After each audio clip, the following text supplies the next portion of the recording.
While it's true that celebrities enjoy a certain level of privilege in Hollywood, there are no guarantees, which means they can lose work just like the rest of us. We're sharing 8 actors who were fired or quit in the wake of controversy over the criticisms of their own movies or shows. Watch till the end to see if any of your favorite celebrities made our list. Lights, camera, action. A common misconception is that celebrities have an easy time finding and keeping work. But while they may have more opportunities and name recognition than the average person, there are no guarantees in show business. Today, we're not talking about actors who left projects of their own volition, but rather, we are discussing the ones who were asked to leave. We're referring to leading men and women who got replaced because of the negative criticism they gave the show or movie they were hired to work on. The lines between criticism and slander are sometimes blurry, and when you're an actor, saying the wrong thing about where you work or the people you work with can get you in a world of trouble. The way an actor's complaining is perceived depends on the circumstances. In some cases, an actor's complaints could be seen as a reflection of their own behavior, but in other cases, criticism reported to those in charge or shared with the public can be treated as grounds for termination. Other times, an actor walks away from a project after criticizing it in the press, and especially when their complaints get a lot of backlash. Let's kick off our first celebrity booting, Chadwick Boseman. Was Black Panther star Chadwick Boseman let go from All My Children for standing up for his convictions? It would seem that way. AMC fans know Boseman's co-star Michael B. Jordan was on the Agnes Nixon Sudser as Reggie Montgomery. Reggie was Jackson's adopted son. Jordan took over the role of Reggie after Boseman played him for about a week. Why did Boseman dip from AMC? Recalling the incident in his 2018 commencement speech at Howard University, Boseman said he was fired for questioning the stereotype of the character, stating that, "I was promised to make 6 figures, more money than I had ever seen. I was feeling myself. Once I saw the role I was playing, I found myself conflicted. This role seemed to be wrapped up in assumptions about us as black folk." Boseman explained that he wasn't comfortable playing a black man with a hair-trigger temper who was dazzled by gang culture. He didn't have an ounce of positivity about him, so Reggie didn't want to make assumptions about what would happen to the character down the line, and decided to speak with AMC executives about it. Unfortunately for him, they didn't take kindly to his actions. Jordan, too, had the same issues with the role and decided to leave. In an interview with GQ magazine, he said, "No dad, no mom, a stereotypical black role in a soap opera," Jordan said, "and I saw the stereotype, so moving forward, I was like, nah,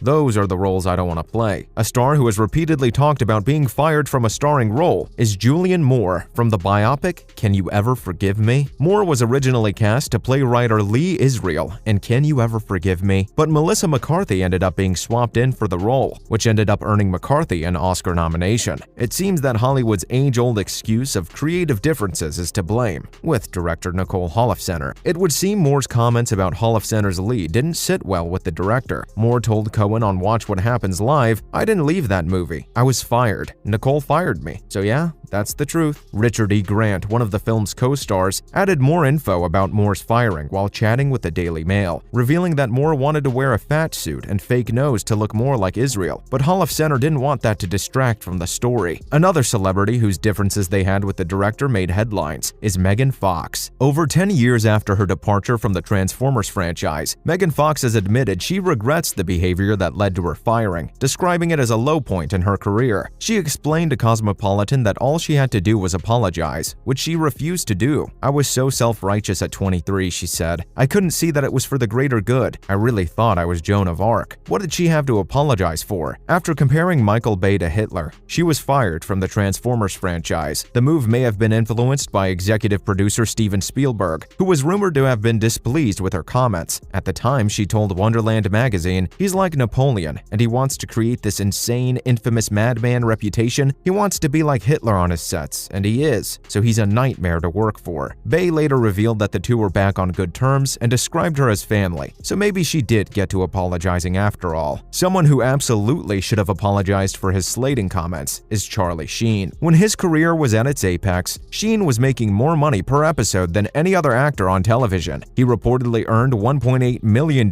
for each episode of 2.5 Men, and $2 million for each episode of Anger Management. In 2011, after making a string of negative comments about series creator Chuck Lorre in multiple online and TV interviews, Sheen was fired from the show. Charlie Sheen called Lorre a clown and a charlatan during an expletive-laden rant live on the radio, then later told TMZ that he violently hates him. At the time, he was reportedly struggling with drug and alcohol addiction and faced allegations of domestic abuse from multiple Beautiful Women. Sheen attempted a comeback with the new drama-comedy series this year called Ramble On, in which he plays himself alongside Kevin Connolly and Kevin Dillon. Although Sheen has been fired from jobs himself, you might remember his explosive firing of Selma Blair from anger management that made Hollywood headlines. Reports of discord between the two cost the Cruel Intention actress her role on the show. Here's what really happened. In 2013, Charlie Sheen fired Selma Blair from anger management himself, sending the star a profane text message calling her a among many other derogatory terms. Sheen was actually an executive producer on the series. When she voiced her understandable complaints about his behavior at work, he simply didn't like it. As TMZ famously revealed, the controversial actor had told the producers he would quit if they refused to remove the actress from the show. Selma Blair allegedly voiced aloud the concerns of other anger management cast members and crew members about Sheen's constant tardiness and questionable work ethic. The star of Wall Street has a notorious reputation for carrying some sort of delinquent pride when it comes to engaging in misdeeds. Thus, he reportedly flew off the handle and got rid of Blair as fast as he could. Blair's role as therapist and possible interest in Sheen's character was replaced by a new female lead role, tweaking the show yet again due to its plunging ratings. Now we're heading back to the 80s to tell you the story of another actor. Sylvester Stallone got fired from Beverly Hills Cop when he tried to rewrite the script himself. Sylvester Stallone is one of Hollywood's most recognizable faces. He initially struggled to gain work as an actor, securing either bit parts or extra roles, but his greatest critical and commercial success came in 1976 with his role as boxer Rocky Balboa. It's hard to imagine Beverly Hills Cop without Eddie Murphy, but after Sylvester Stallone wrote Rocky in 3 days and starred in the lead role, his success secured him the lead role in Beverly Hills Cop. But Stallone's experience as an accomplished writer led him to make a few suggestions for the script. He wanted to transform the comedic film into more of a violent thriller, and even demanded that the character's name be changed from Axel Foley